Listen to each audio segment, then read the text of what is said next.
What's good, y'all? Welcome to my review for the latest 13th episode of JoJo's Bizarre Adventure, Stone Ocean. Yeah, as you guys know, today, well, rather yesterday, the second batch of episodes came out for JoJo Part 6. As always, I wait till Friday, JoJo Friday, to watch the first episode. And like last year with the first batch of episodes, the same thing's gonna happen here. You guys will get a review for the first episode, obviously, the week of release this week, which I'm recording right now. Honestly, almost completely forgot to record this video because I had some other things to do. Had some homework assignments that by the time, because it's like about 6 o'clock right now, around like 5:30, I was getting through the Devil's a Part-Time reaction clips, getting started on those, and I'm like, oh shit, I was supposed to review JoJo. So I was debating, do I do it now? Do I do it later? I was like, fuck it, let's do it today and try and get this review up still when it's still Friday. So yeah, guys. And so yeah, you guys will get the review for the first episode here, and then probably during fall break, you guys will get the review up to episode 3 is what I'm aiming for.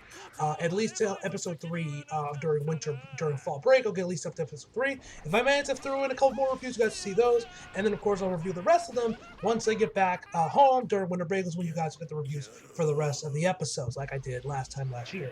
So yeah, that's it. So yeah, we're going to keep the same scheduling and how I'm going to upload them, just like I did the first batch of episodes.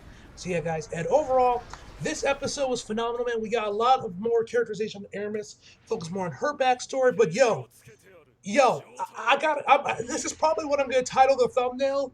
This episode has to have the record for most F-bombs in a single anime. It's like, hell, probably the most amount of F-bombs in an entire anime series, at least from an English dub. Because you guys know, if you watch anime for as long as time, you never hear fuck in an anime. Because obviously you can't, if you guys watch Joe in the anime, man, you know, you can't really say fuck in Japanese. And there's also probably other things with like, right, TV, you know, scheduling and everything. I mean, you guys remember for part 4, they censored cock. They said they straight up censored cock with a bleep and everything when that aired on Toonami during part 4. So yeah. But we'll talk more about the F-bombs odds when we get to that part of the episode, man. But without further ado, man, let's just jump right into the actual episode. So we start this episode off right in the thick of it. First, I honestly thought with how this episode started that I honestly missed something. Because we start off, Aramis is dead, bleeding from her head. Jolene is there. A bunch of the security guards in the prison are rushing in there telling, hey, you better start talking. Blah, blah, blah, blah, blah. They take her away. They basically take her to solitary confinement. It seems like, or some like super ultra secure wing of the prison. They get her. They just yeet her into one of the rooms. Tell her that they can't prove that she killed Aramis, but you know, because of her reputation, they're like, fuck it, and plus it's a prison, you know, whatever. They're just like, fuck it, you're gonna go in here anyway, even though we can't prove anything. So they throw her in there. They throw her in here. All of the prison guards find out that she's a woman because Jolene speaks. Once again, Kira fucking kills her as always, man. I love Kira, she's fantastic. Once again, kills her in this episode. So then she sees that after the door is closed, she sees that there's like I guess like soup. I don't know what this liquid is with a roll of bread in there. So she goes over there, she checks it. There's like insects all over the bread and cockroaches in the cup. Obviously, very disgusting. She cried, and this is, of course, when everyone finds out that she's a woman. And like, oh, a woman, a woman. And one of the prisoners in here, literally, I don't mean this, I do mean literally, throws shit at her. Literally throws shit at Jolie, ladies and gentlemen. Yes, you heard it right, ladies and gentlemen. She throws shit on one of the prisoners throws shit on her. It actually does get on Jolie's face. Jolene, though, she will not break. She does not break. She goes on saying that's how that stress kills your stamina, and she just wipes that shit off her face, grabs that bread, dunks it in whatever's left in the soup, and eats it, bro. Jolene don't give a fuck. She's like, she is prepared. She is on that Sigma male grind set. And she will not break. She will stay strong, bro. She will stay mentally strong for this. So after that, then we get a quickly flash over to Father Pucci. Quick little flashback to the deal footage we saw in the last batch of episodes where he met with the warrior to the girl. I don't mean you should wither or die. It's always great to hear Patrick, man. He's fantastic, man. He has the second Jolene CD, puts in like some book, I think it's like a Bible or something.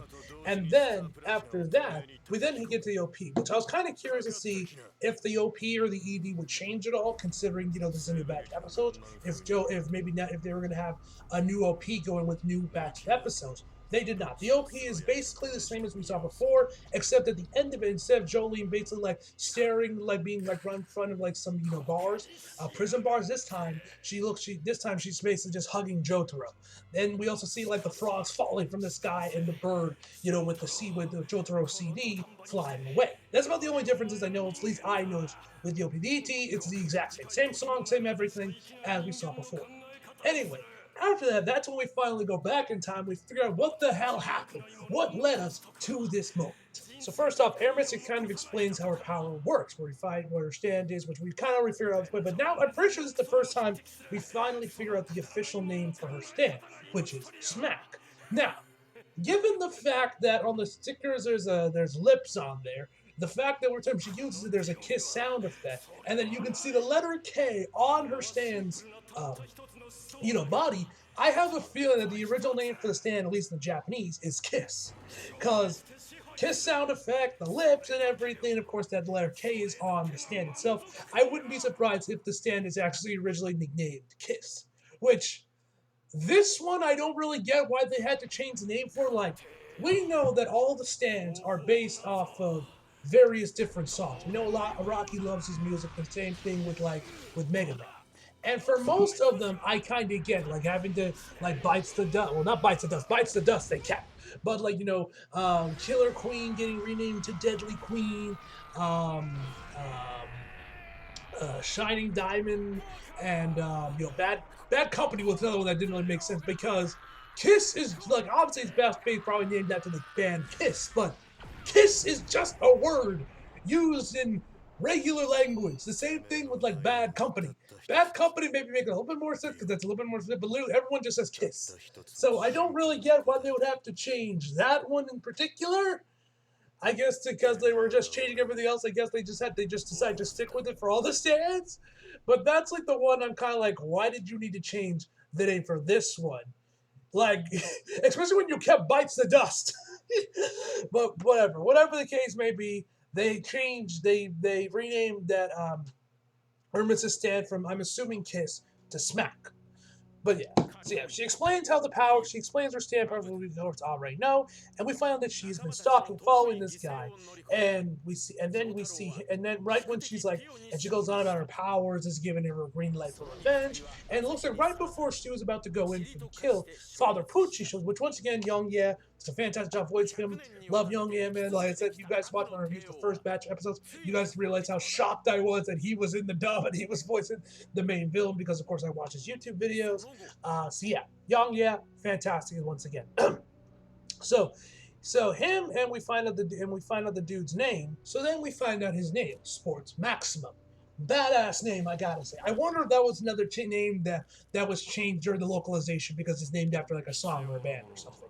As I feel because it kind of gets that sound like this was probably something that they had to change, but at the same time, Sports Maximum just sounds badass, bro. Anyway, so he asked Father Pucci if he can take one of these flowers with him because he's for some reason didn't like him. He says, "Of course." Love Young's voice, man.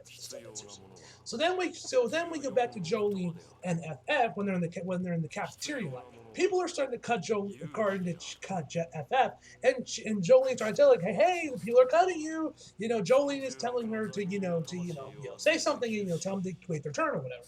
And FF, man, she has reached Nen mode. She is just chill. She's vibing now, bro. She's like, whatever. People don't like me, so why even bother? I'ma just do the opposite of what I've been doing. She is just completely chill now, bro. And even more people start cutting her, and then she kind of explains why she's doing the exact opposite. Like instead of like she was like wanting some coffee, so instead she's gonna get tea instead. Instead of bread, she's gonna get rice. So on and so forth.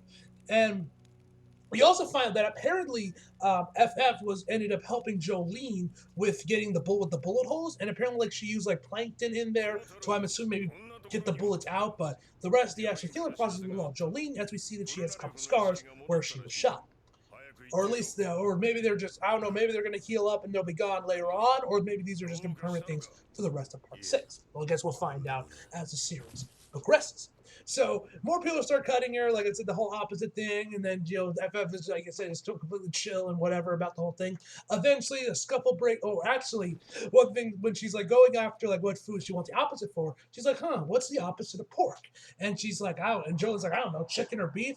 And then the black lunch lady, the black cafeteria lady, she's like, oh, the opposite is salmon because pigs are lazy while salmon go to the top of the water like the badasses they are, and then just slams the salmon right on her tray. She's like, oh hell yeah! So then a scuffle breaks out because of all the cutting going on. Jolene and FF then can just smoothly go past everyone and grab their food, and then we can eat. Jolene asks about where Aramis is, and then FF tells her that she's gone because she's going over to grab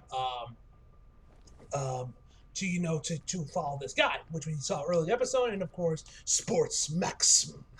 Love that name, man. So it just sounds cool saying it. Sports Maximum. Just sounds badass, bro. Just sounds badass. Anyway, anyway, anyway, she tells that she's been following her. She eventually talks with her cellmate, and that's when we find out. That's when she gets a little bit more information about Aramis, and then they head over to the library. Well, after she has to pay off first, because of course she has this information didn't come free. They go over to the library, start searching through the newspapers, and then they find out that Aramis's sister died as, I guess, collateral damage due to a gang dispute by, you guessed it, Sports Maximum.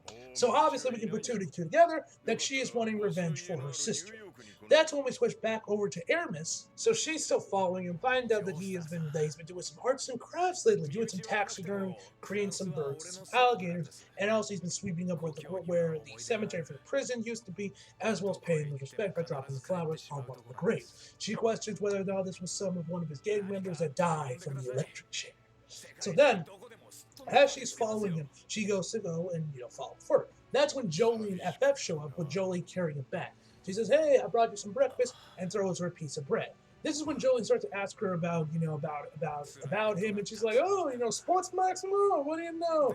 Oh, don't know him." She starts playing dumb, and that's when Jolie tells her that we know that you're most likely first of all, we find out that Aramis, also the reason she was even in this prison to begin with, is because she robbed the convenience store.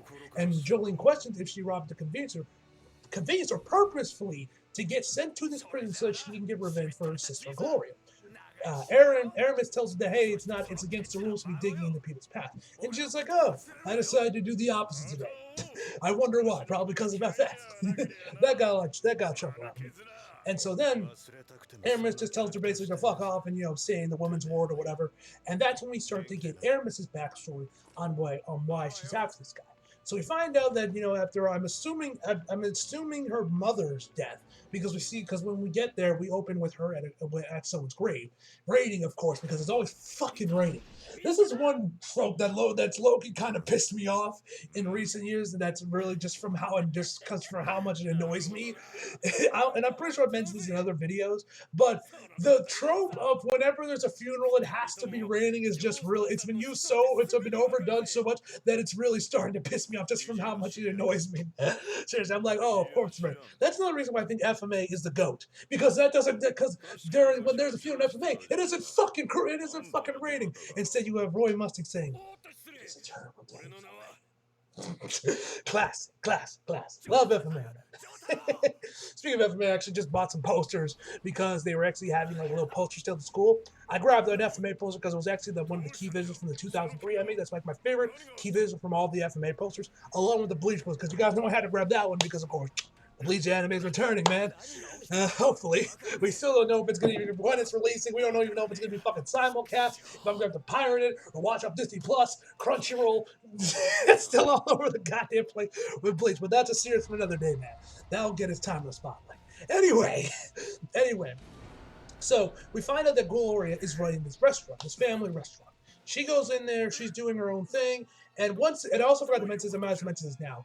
The one thing that I was kind of curious about, this was going to continue from the first batch of episodes to the second batch of episodes, and one thing I was kind of hoping that wouldn't still be there, and their productions would have been the silhouette background characters. Unfortunately, they're back again.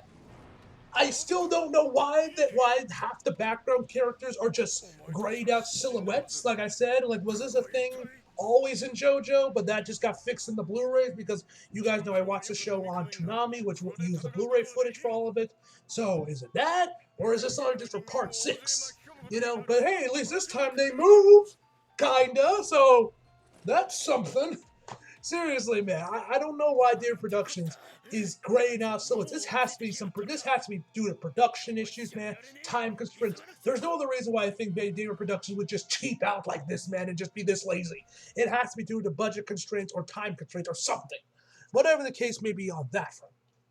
Anyway, so we find out they're running a restaurant. She goes in there, she's doing her thing, and Aramis basically, and then Gloria tried to ask her to help out around. Not Gloria.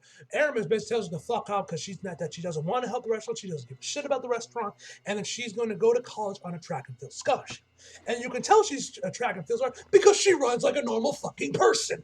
Because right after that, she tells Gloria basically to fuck off and you're not my mom. She runs off. They're running like a normal person, while Gloria is doing that stupid anime girl run that I hate so much. It looks so fucking stupid. Who the hell runs like that, man? Do any of you guys? I mean, this is a genuine question to any of the viewers watching this video. Do you know anybody that actually runs like this? Man or woman, gay or straight, trans or whatever. Do you know anybody that actually runs like that? Because it looks fucking ridiculous and so goddamn stupid, just waving your arms side to side like that. Like, who runs like that? Every time I see it, it pisses me off, man. Anyway, so as she's trying to catch Aramis, when she ends up witnessing something. Now, this is never full on displayed, but we see Sports Maximum, which I gotta say first off, I love his dub voice. It sounds super badass. Just like his name, his voice is also really fucking cool, man. Anyway, she sees Sports Maximum, and she's telling this guy, who I think is supposed to be Aramis and Gloria's father, but it's never straight up said because we see the guy has a receding hairline, and every time we see Gloria and Aramis's father, he too has a receding hairline. I don't know if it's the same guy or just two dudes that are just balding, but I don't know. Like, they never straight up said that it was or wasn't her dad. It seems like he wasn't, given what happened to this guy, but yeah, if any of you guys know, if you can confirm if that is indeed supposed to be Aramis's dad in the comments, leave that down below in the comments. But yeah, so he tells this guy to grab this block of wood and to hold his out, not like a dog catching a bone, but he says like a baby, suck on a binky. I'm trying to emulate his voice, but man, his voice is so bad. It has so much bass to it, man. It sounds so cool and menacing. So shout out, I don't know who voiced him in the dub, but shout out to him, man. He's fucking awesome. And shout out to Aramis' voice actor as well. She's incredible in this part of the episode as well. But anyway, he grabs the board into his mouth, and we see on the other end of the board there are these 2 nails sticking out of it. And then they never straight up show it, but we see him but we see his head is slightly raised while the board is on the floor, kind of more the board is kind of more an upward position due to where the dude's head is. Then the next thing we see is him put his foot on his head, and then we hear I'm assuming the nails went straight into like his eyes or something. Judging from the position and the sound effects, and of course what he was charged with. But yeah, like I said, they never straight up said that this is or isn't Aramis's dad or not. But yeah, this dude is either blind or dead. So, and you have Aramis talking about how she would never have reported this. If she did, that's how you kind of survive in this shit town, trying to run a business. But of course,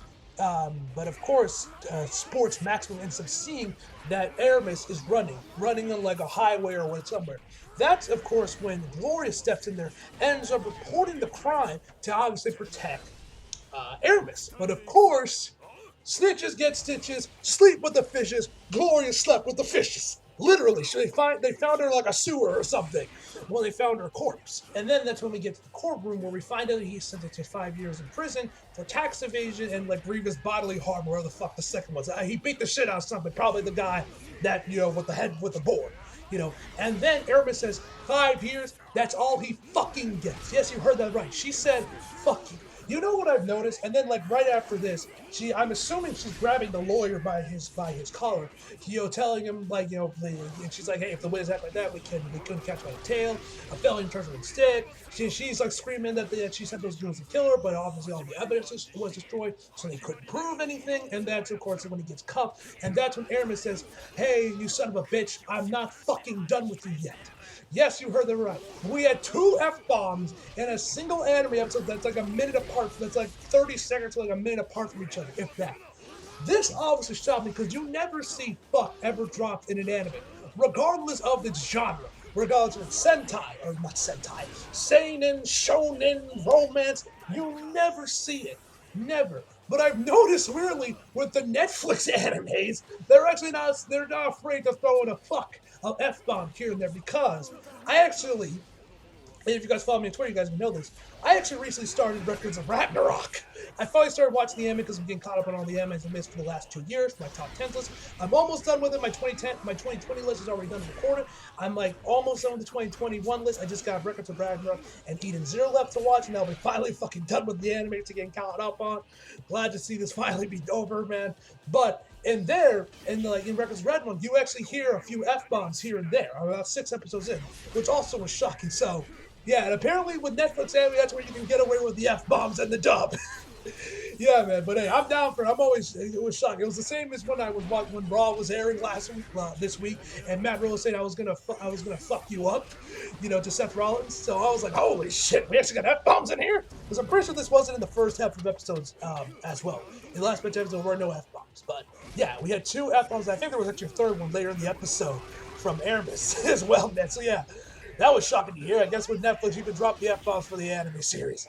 Anyway, after that, while the guards are trying to keep Aramis at bay from killing this guy, we are then brought back to the present. So Sports Maximum is walking down this hallway, and that's when there's a picture of Gloria on like with the pipes. He ends up noticing this and ends up grabbing.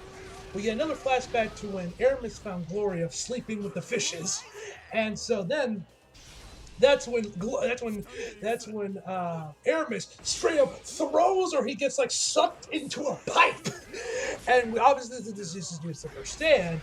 And then she's like, and as like the pipe is closing in around her, she's going off about how she has waited for this day to get revenge, that you should apologize for you killed my sister, had her thrown in a sewer, all the typical stuff used when someone is ready, preparing to finish off their revenge. He gets sucked into the pipe. There's still like a little opening enough where you can see his eye and his hands, and where he can grab his hands because he ends up doing that a little bit, where he like his hands are gripping on this little opening. He pulls on him. You can see one of his eyes. So, and she's like, this will be burned into your brain. Blah blah blah blah blah. We end up finding out there's another pipe or another sticker on pipe that she removes that completely seals it off. She keeps telling her to scream his lungs out, and don't stop. No one can hear you but the rats and the roaches. And then this was just straight up foul by Aramis. Straight up foul. She starts turning this wheel on the pipe that I guess starts pouring sewage or whatever the fuck this suspicious liquid is into there, obviously, and he gets it all over him. Bro, that shit ain't clean, bro. Like, that Aramis is just straight up foul. Straight up foul from Aramis, man. Seriously. So then he starts talking. He goes like, "Oh, go into the darkness," and all this other bullshit. And then we hear him say, "Limp Bizkit." Obviously named after the band Limp Bizkit, that of course my fellow WWE fans know as the band that did the last theme for the American Badass Undertaker. Keep rolling, rolling, rolling, rolling, keep rolling, rolling, rolling. That song is a fucking banger, bro. I love that song. Easily one of my favorite wrestling themes ever is Rolling. That song fucking slaps. Anyway, I am curious why that one didn't get changed, although I'm sure the spelling is slightly different from how the band spelled their name. But then we can tell that his stand, Limp Bizkit, basically turns his taxidermy animals into real life. But they're still taxidermy animals. They're alive, but they're still taxidermy. They're just like invisible because you can see like these bird footprints in like this liquid that pours down, and then of course we can start to see the outline of a bird as this bird starts attacking Aramis, taking off one of her fingers, poking 3 holes into her face, and then opening up her neck, pulling out some sort of ligament or something, and just like wrestling with it, pulling out like a dog playing tug of war, man. It was disgusting, man, if you ask me. I'm like, oh my god. Aramis then makes a copy, puts a sticker on her jacket, copy it, puts the bird into it, then of course uses her stand to punch the thing, which it seems like that killed the bird because we see part of its nose break off, and it seems like the bird is dead. But that is not where this ends, ladies and gentlemen. Oh, no. This man is just getting started. Oh, and while Aramis is fighting the bird, this is when we get a third F-bomb in the episode where she's like, while she's like trying to figure out where it is, she's like, what is this? The fuck? So that's 3 F-bombs we got in the episode. Anyway, so after she beats the bird, she notices that Sports Maximum is very quiet. She's like, hey, I didn't crown this guy. He's like, hey, what's the matter? Why are you so quiet? Rat got your tongue, which I actually thought was kind of clever. It said cat got your tongue. She said rat's got your tongue. I thought that was kind of clever. And then she just starts kicking at the pipe like, maybe you're stuck in shit up to your eyeballs. You swallowed so much that you drowned in it. And that's when we hear another crash, and then we see like this little keychain thing getting dragged away. Then we said Aramis sees it get eaten by the next taxidermy animal, an alligator, which once again is also invisible. It starts going after Aramis. Aramis starts running away from it. She ends up grabbing onto like this pipe on the ceiling, and while the alligator is trying to break the pipe to bust out Sports Maximum. That's actually when Jolene and FF show up, and they're like, "Hey, what's going on?" Aramis tells them like, "Hey, get away. There's a stand here." Then the alligator straight up eats FF's leg. It straight up rips it right off of her, man, and he just starts munching on it. He even burps after he finishes, which was pretty fun. So then he starts coming, and then he's telling Jolene to get away. FF's like, damn it, there goes my leg. And then Jolene uses Stone Ocean to push the blood that from FF's leg onto the alligator so they actually can see it. And then we end the episode off with the alligator coming right towards them, and that's where the episode ends, ladies and gentlemen. Oh, and I almost forgot, there was a 4th F-bomb in this episode. So after the bird, once she finds that the alligator, that the next target is an alligator, she realizes that Sports Maximum isn't dead, because of course she thought she might have died because of how quiet he was. But no, he's still alive, and she says, so that fucker is still in the pipe. Yes, ladies and gentlemen, we literally had 4 F-bombs in this entire fucking episode, man. Which, I swear to God, bro, this has to be a world record for anime, where this has to be the record for most F-bombs in a single episode of an anime, regardless if it's dubbed or subbed, man. Because I've never seen many anime even have 1 F-bomb. Records of Ragnarok is the only one I could think of. Maybe there's some other animes that I'm unaware of that also have F-bombs in them, but I don't know about them. Records of Ragnarok is the only one I know. But Records of Ragnarok only had like 1. This show had 4 in 1 episode. And I'm pretty sure and I don't think there were any in the first batch of episodes. There might have been, I might be forgetting. But yeah, this gotta be a record, man. This gotta be some Guinness World Record for most F-bombs in a single episode of anime, bro. That was absolutely insane, man. And it was awesome too, because you never see characters dropping F-bombs in anime. So it's cool when you get to see, it's like, oh shit, we're getting serious now, boys. Anyway, guys, that is the end of my review. Overall, I'm gonna give this episode a 9 out of 10, guys. So anyway, hope you guys enjoyed the video. Like if you did, subscribe if you're new. Follow me on Instagram and Twitter if you like. Links to the description box below. And as always, come back for more. See you guys next time.